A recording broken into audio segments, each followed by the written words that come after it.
Hi everybody, welcome to Gunpla TV. Hey guys. Brought to you by HobbyLink Japan, episode 155. 155, Sid. 155.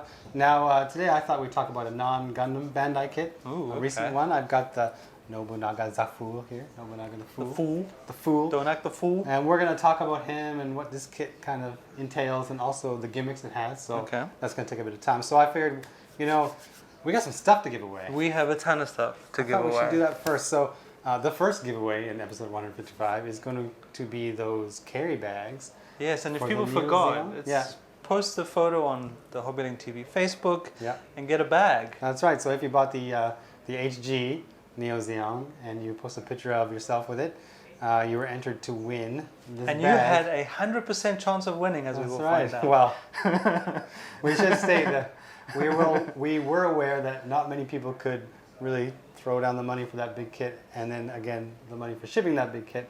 But for those of you who did, and it supplies a picture, well, we're going to give you something. And so, the few people showed up at Comic-Con. Comic-Con people are going to get it as well. So let's read off the list of names. All right, let's just start from the top here. You can see Hamish Burnett is kneeling down beside his Neo-Zeong. And he decided to paint parts of it. He did, and to me it seems that just the camera angle actually makes the HG Neo-Zeong look not as big as I'm used to seeing, but you can tell when you compare to the PGs behind him there. It's a big thing. All right, so congratulations. Our next winner is Alexander Schneider. Now, Mr. Schneider is enjoying a beer with his good friend, the Neo-Zeong. And that's a Japanese beer, Ryan. That's Kieran. And he's chilling in Paris. Just chilling out with his buddy. I like this picture, actually. Although cool. How much did you pay for that beer? It's not going to be cheap. All right. No. Next. Robbie Lotta, I think he was one of the ones that went down to the HobbyLink Japan booth in Comic-Con, and he took a picture of this guy. Now, you may recall, this is the guy we built on the live stream. Yes, he's the you got to see it in person right there. Yeah, as you can see, we had a ton of Gundam at the booth. The video becomes reality. Ooh, all right, another one. David James, he's got a picture of himself at the Comic-Con with the Neo-Zeong. Thanks for going down there, David. Yeah, Thanks for visiting the booth. We're going to give you some stuff. We will contact you guys. Of course, we will be contacting you through Facebook. Yes. And Kevin Sisk as well. He went down there and he's actually kind of trying to get in the shot there, but there's a lot of other stuff. We might see you next year. That's right, we might see you next year. We're still being worked on. Yes. All right, so Mike Wilson. I like this picture because you see how big the box is. I like his thing. It says, it appears I'm not the only one with designs on the Neo-Zeong. Yeah, his dog looks like he's trying to get away there. All right, Stephen Hong has got his Neo-Zeong there, towering in the back, just towering over his shoulder. Okay. And who else? Who else got in there? That doesn't. We're giving it to everybody, remember? So Eric Keats. Me and my dad. Yeah, he and his dad with his Neo-Zeong. Look at the Virginia, size of that USA. thing. That's where my sister lives. Yeah? I keep saying that. Yeah. I like the wood floor, actually. Yeah, that's cool. It's a long time since I lived in a house with proper wood floor. Okay, Jason Spracklin. It almost looks like your head is the head of the Neo-Zeong. I kind of like that picture. That's very cool. It's cool. You got some shoulder armor going on there. Now, is that all, or do we have any more? Oh, there we go. Graham Natras. Graham Natras has got his daughter standing behind the box, and he's actually opened up the box so you can see the entirety of the artwork. And you can see the size of that box. Yeah, it's huge.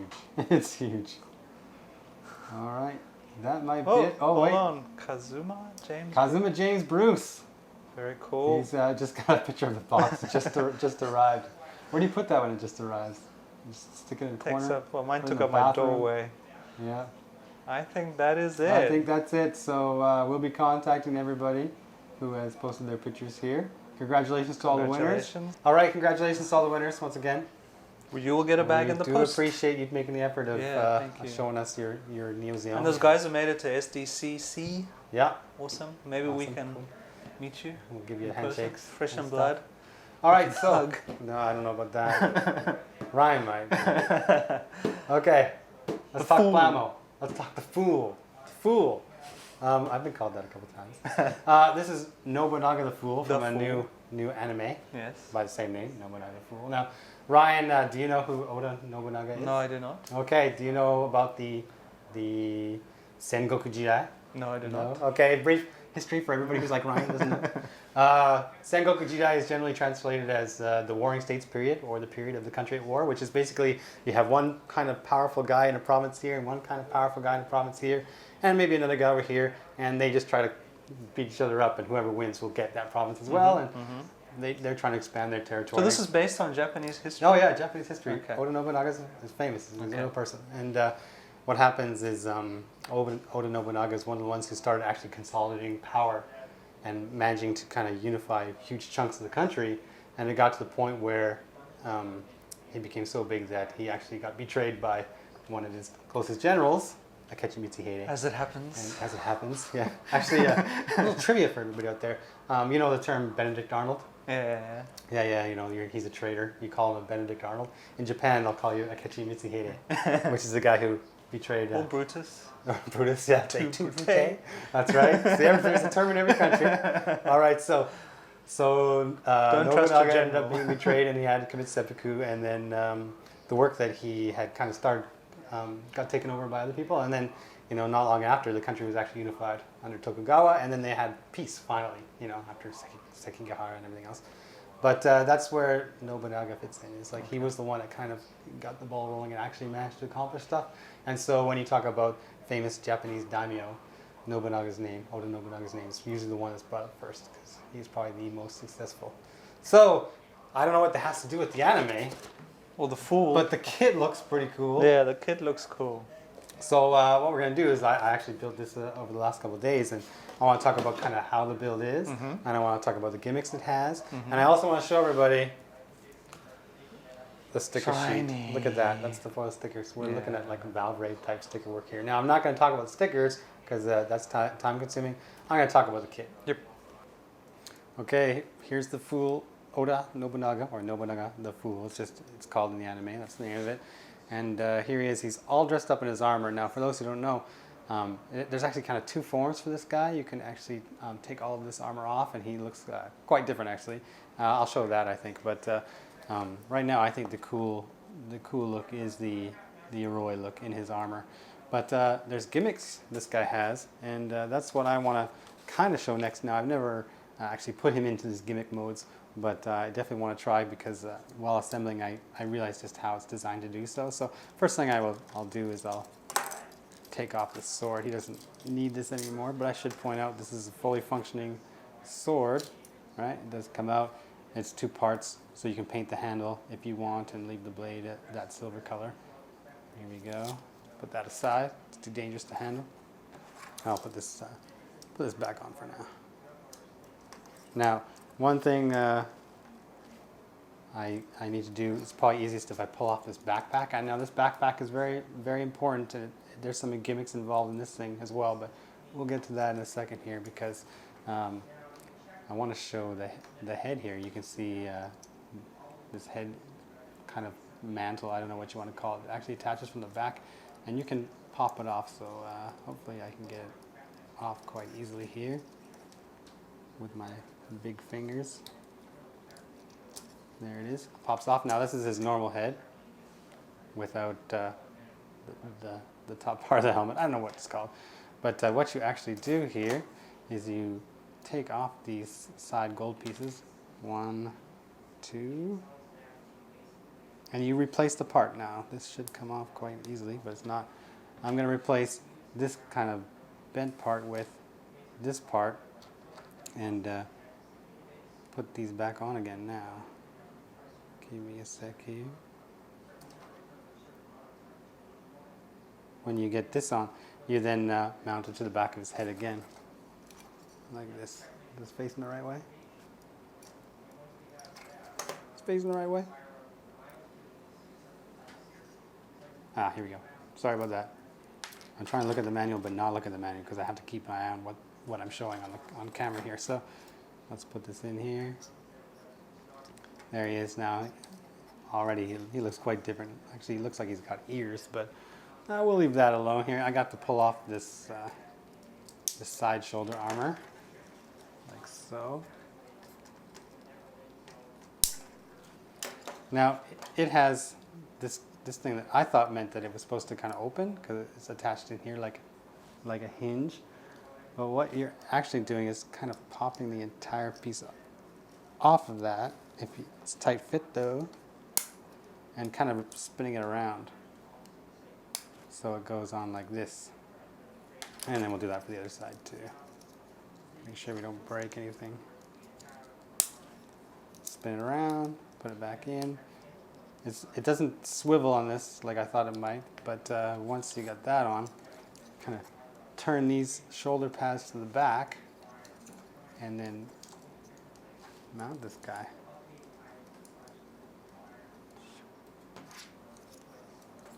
There you go. It's a nice tight fit. There's very few polycaps in the build. There's only one type of polycap, and you find them in the joint here. So, oh, I got this one backwards. How embarrassing! Didn't even notice. Oh, and I broke it. Going too fast. Anyway, right on camera there. Next part I need to do is look at this bike here. Now these things are pretty cool because they actually open up. You can open up all these little kind of claw-like fingers, and you see this thing inside here.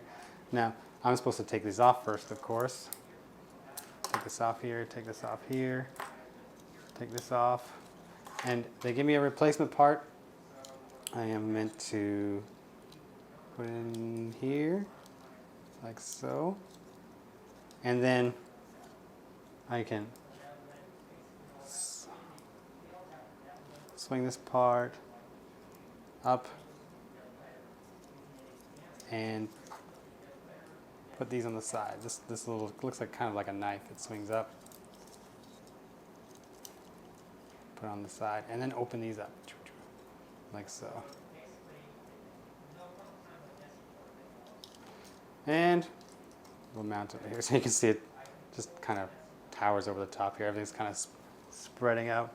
Now that's what they call, like, I think the Shinki armor, like this Shinki gimmick. But the cooler gimmick is actually what they call the Hane Uma. Now Hane kind of implies flying, and Uma is a horse. So let's see exactly what it is they're talking about. I'm gonna just take this off just for the sake of taking it off. Most of the stuff does come off of this kit when you have to do the Hane Uma mode. So let's take that off. Pop these off here.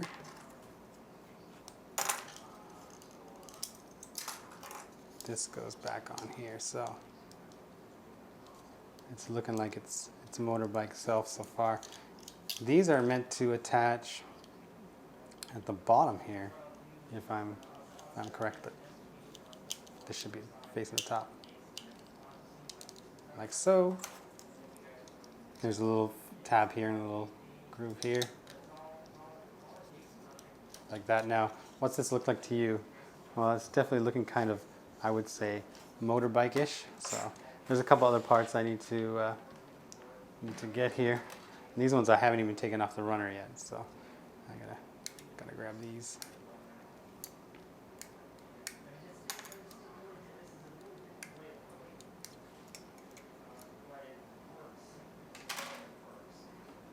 And F11. Where's my F runner?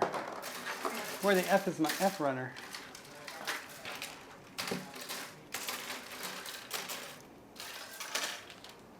This little arm here, it almost looks like part of the runner, so be careful you don't miss that. It's just a really tiny thing. So taking this piece as an example, I am meant to plug this part in here and then pop these pieces off the side here.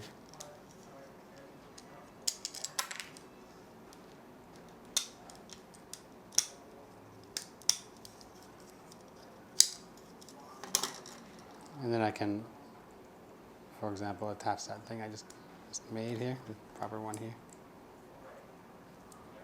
Just plug it in. They're meant to like go on but come off quite easy as well, but I'm not gonna put it on too strongly.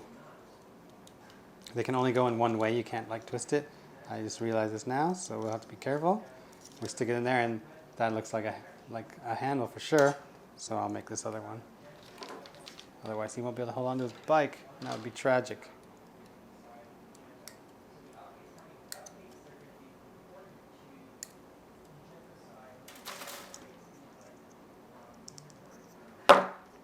Okay, dropping this in here.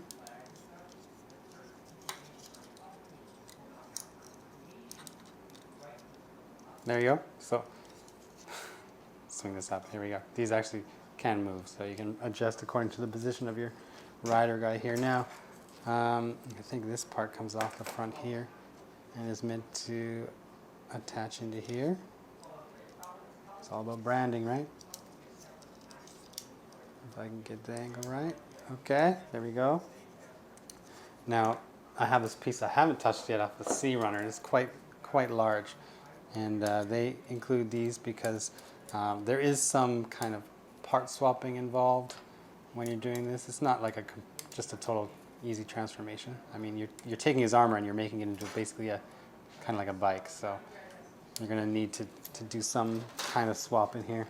Now, as I haven't done this before, I just got to kind of follow along with this manual. Now, it looks like I have to take this whole foot part off. It says take off piece K. Piece K looks to be the entire front of the foot. Like this. And I plug it on to here, like that, okay. And then I put it onto the back here, like this. And then I'll have to do the same to the other side. Pop off the front of the foot.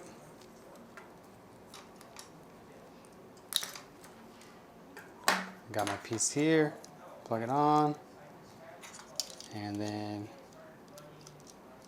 put it on like so. Okay, now I'm going to grab this long part here.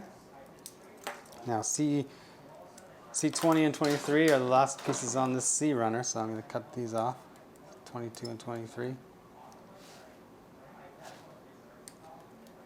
I'll show you the manual at the end of the build here because I want to show you kind of how they show you're supposed to do the sticker work.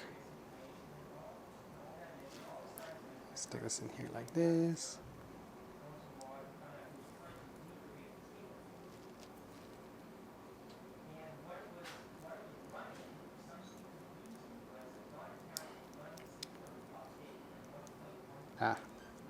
Maybe like this. Okay, and then this plugs in underneath here, like so.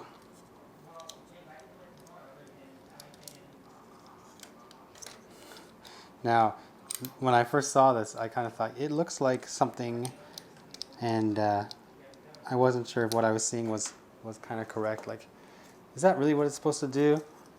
But you'll know when you see it here. And if you don't see what I see, then, well, maybe I'm wrong. But I'm pulling off these side armor here, and I got to put this new piece on. That's meant to go like forwards, like so.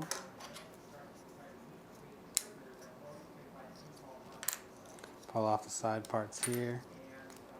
This other piece goes on this way, like so. Oops. Like this.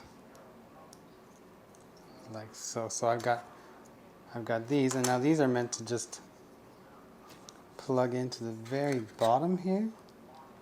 There's this little hole.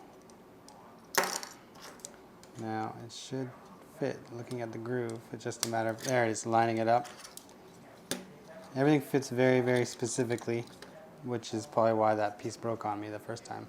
Now, it looks like he's kind of supposed to hover here. Now, what I'm supposed to do is, because this guy kind of needs a seat, again, I'm taking the armor off here. I have to pull off the legs here now. It's really easy to pull these off, actually. They go on quite easily. Here's my naked Nobunaga right now. The only armor he has on here is the gauntlets on his arms and on the feet as well. So, taking these, what it says I'm meant to do is, well, I'm supposed to pull off some parts here. Don't need this one. And don't need this one. I'm supposed to use parts off the C runner.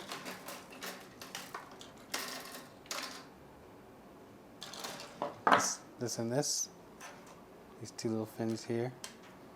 They're meant to like kind of stick out. Kind of stick out the side here.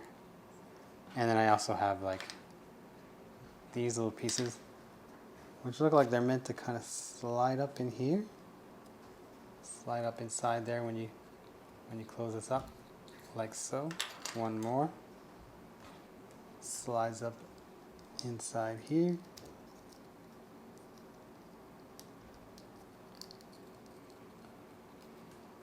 Like so, and I've got my two side pieces here. Now, they actually, it's not a seat, these actually kind of drop onto here. Okay. Interesting. Come on.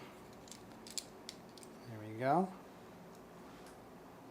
Like so. Now, I feel I'm pretty close to the edge of this end of this transformation here, and I am correct. What I'm supposed to do now is I'm supposed to stick my Mr. Nobunaga on here, and do I keep his feet on? No, I actually have to pull these off. Now these feet are part of the armor, so you don't need them.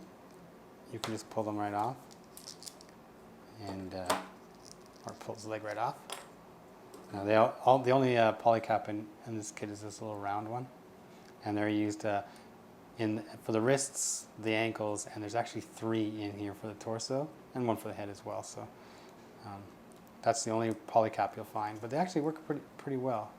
They'll allow you quite a bit of motion.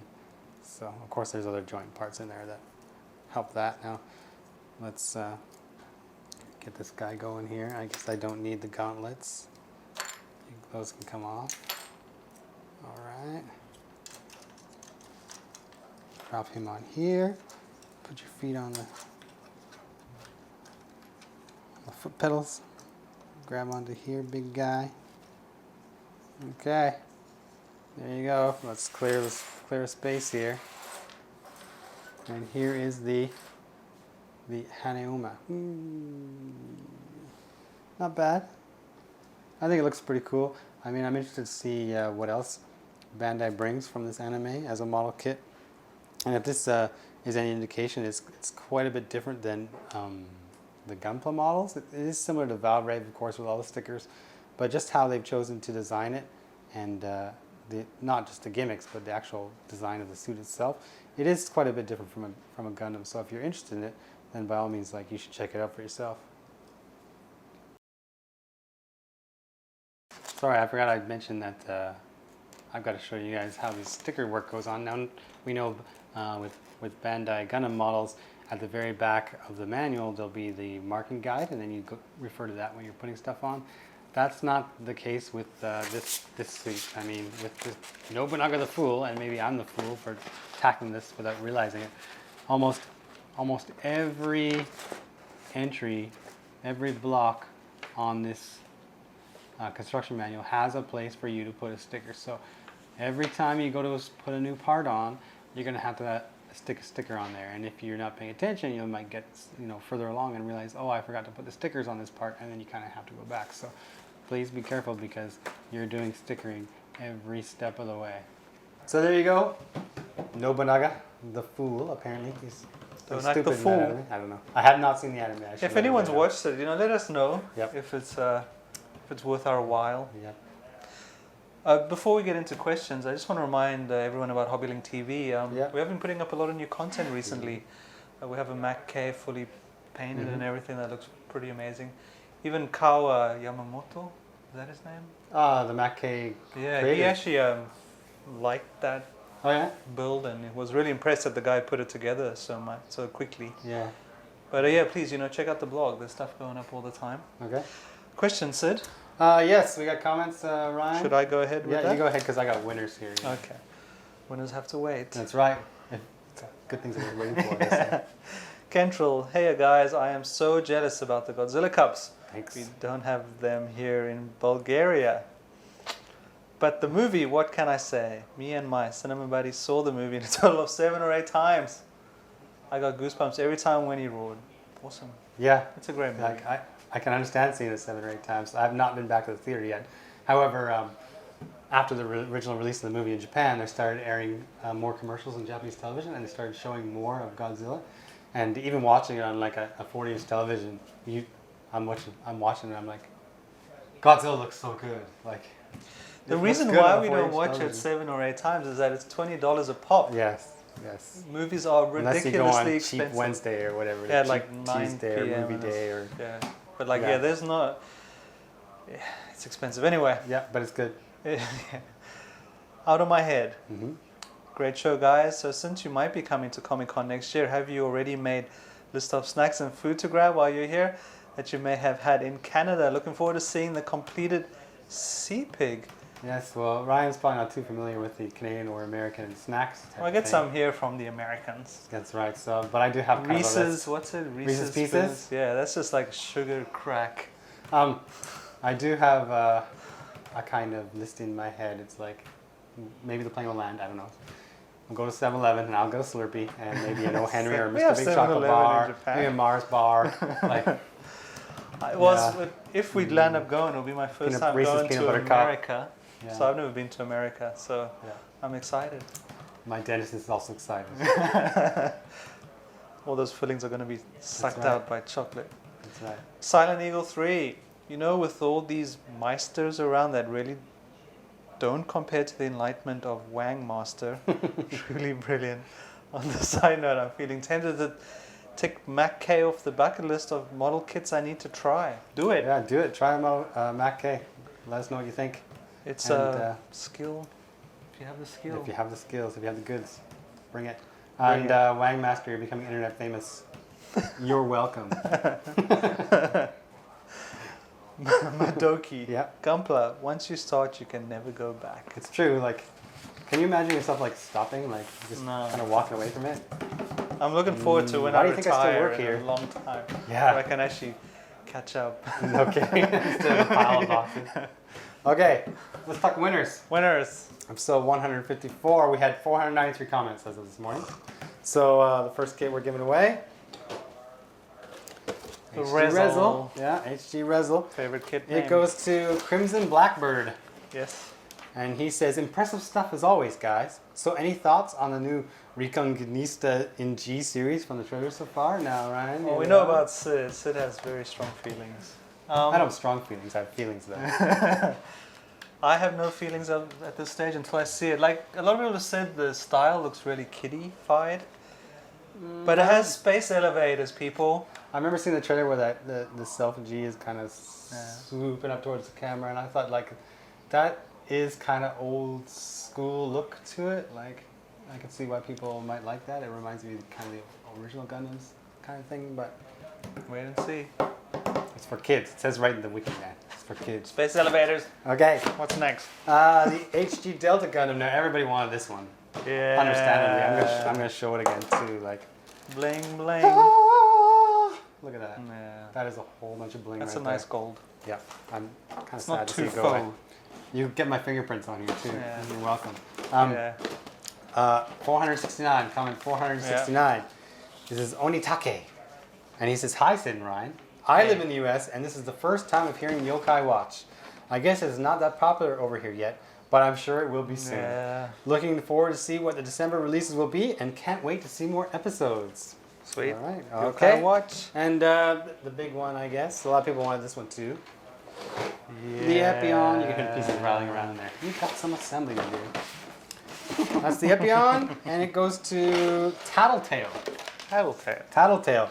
He says, "Cool episode. Did you guys ever build Pokemon kits? I would like to see one." And that got me thinking, like, have we built a Pokemon kit? I think you put a Pokemon together, didn't you? I don't recall. Like Probably a little not. one. No? Maybe not. Maybe we should try to into do it. that. But, I mean, Actually, you saw the Yokai Watch kit, right? Talking about putting stuff together, we really need to do a mini Yonku. I got a lot of requests on YouTube. Are you going to do the Kumamon? I think it's sold out. But Yeah. I had a few requests from guys in America about mini Yonku, saying it's picking up. So, if anyone else agrees that it's getting bigger, let us know. And, we'd be quite happy to snap one of those little cars together. We'll get the box there and show the contents and kind of what it's all about, like we do on our show here. As we do. Okay, so now Next. we got some kits to give away to people on this episode 155. Remember to enter to win these kits that I'm going to show in a minute. you have to leave a comment on episode 155 on the HobbyLink.tv blog. Yes, HobbyLink TV, the blog. Cool episode. Give me stuff. You guys are the best. I buy it from you guys all the time. And where's my stuff? And whatever else.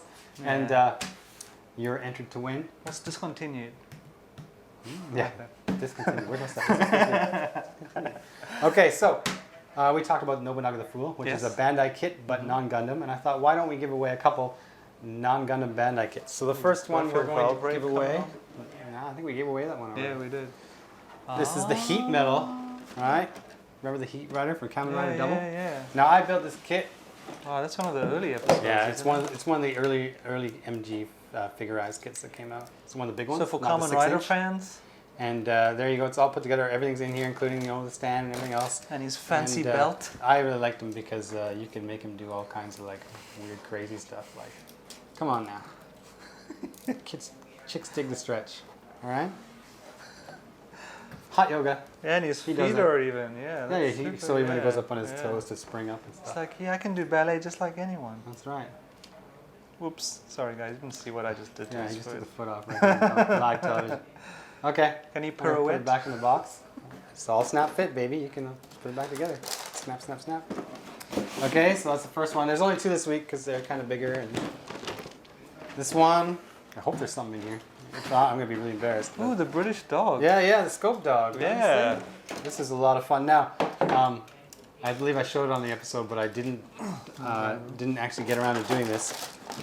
You have these kind of really, really small rivets that I did not bother to put in, but basically I left these for you guys, so you cut them all off and actually put them in like these rivet holes here. You can paint them and then put them in and everything. So I left them off for anybody who wants to do that. Because we knew that we'd be giving that away. Oh yeah. Oh wow. Snap fit, Ryan. Okay, so Scope Dog and Kamen Rider, Heat Metal. Hot prizes. For grabs. Hot prizes. Leave a comment. Hot summer. No. Look, I already forgot these things I just talked about. I can already anticipate the mail. Okay, so let's talk next episode. Next week. Yes. It will be episode 156. It is still scheduled to be a live stream. Yes. Thursday. We should get the kit on Thursday morning, just before noon. We'll put banners up on Facebook and Twitter announcing that we're going to do it. Yeah. So if the kit does come in, if it does come in, we will announce it. We will announce it. So keep Facebook. Doesn't come in, and that happens occasionally, rarely though. We will have to mention on Facebook as well. So keep an eye on Facebook around 11 a.m.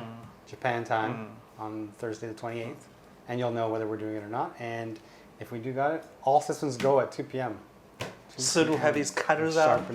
Sharpening my cutters. Might need to change the blade on my design knife. I'll be handling comments and questions. Yeah, just like last time.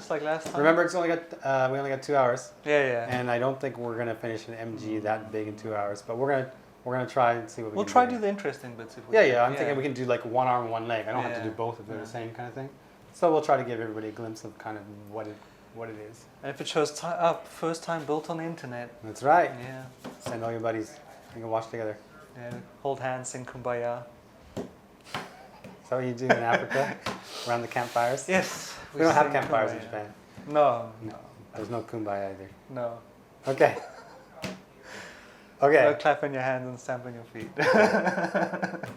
Okay, so just a reminder to everyone, sorry, we do work for HobbyLink Japan. Please support us. Yep. And those who do support us, thank you very much. We really do appreciate it. Just remember, we have Facebook pages, we have a YouTube channel, and we have a blog and a community part to our blog. Yeah. And please take part. It continues to grow. There are a lot of groups on there to help you with any problems you're having, like the fantastic Q&A group. Yeah. Any kind of problems you're having with your kids, drop a question in there. Those guys are super helpful. But yeah, that's all I need to say. Okay, well, I've said my piece, so see you later. See ya.